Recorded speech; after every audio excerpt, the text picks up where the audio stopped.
Well, Coach, don't really know what to say about this one. Everything sort of fell apart in the second half.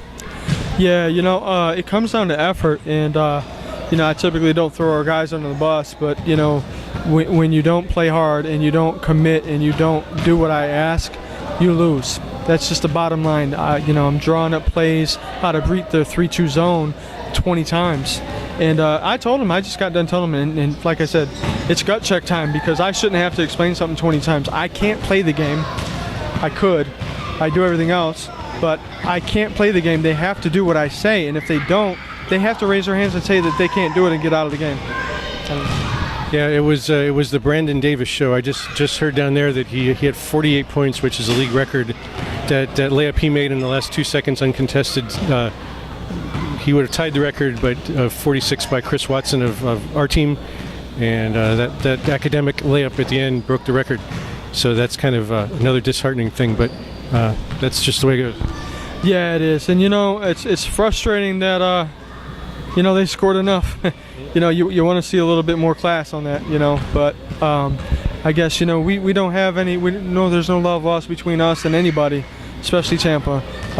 They bring it every year, and we've got a special place in our heart, and we want to beat them. So anytime we lose to them, it's tough. So tell me, the playoff picture now is a little bit convoluted. To the best of your knowledge, kind of tell everybody what's going on. Well, we're fortunate to have 3 wins. It looks like Heartland beat Palm Beach today, or Palm Beach beat Heartland today. So we have Heartland next week. So if we beat Heartland, we basically make it in. What it looks like, unless they have, I believe they play Miami. So if they lose to Miami as well, it's going to come down to. We're going to have to beat Heartland next week to go to the playoffs. That's what it's going to come down to. Well, that way and you don't need help from anybody else. Win and get in. That's the key. Yeah, you don't put your hands in anybody else's, your future in anybody else's hands. I wanted to come out on the win with this.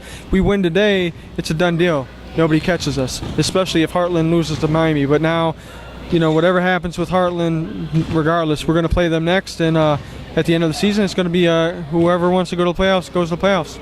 Now back to this game, you do have to tip your hat to the shooting of Brandon Davis. That was one of the most impressive on any level of shooting exhibitions I've seen. Yeah, listen, and Brandon's he's a stand-up guy. He's a lot of fun to watch.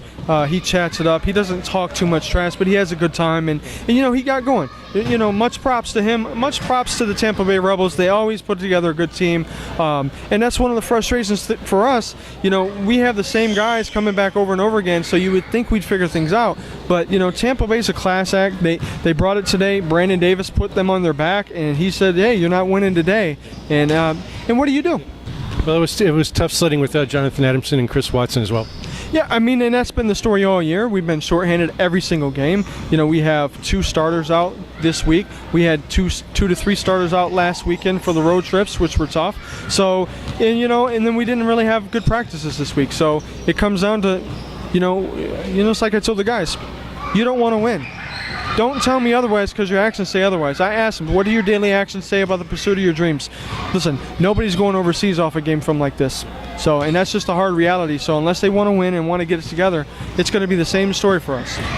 All right, well, you got a chance to redeem yourself next week. Go get them, Coach. Thanks, John.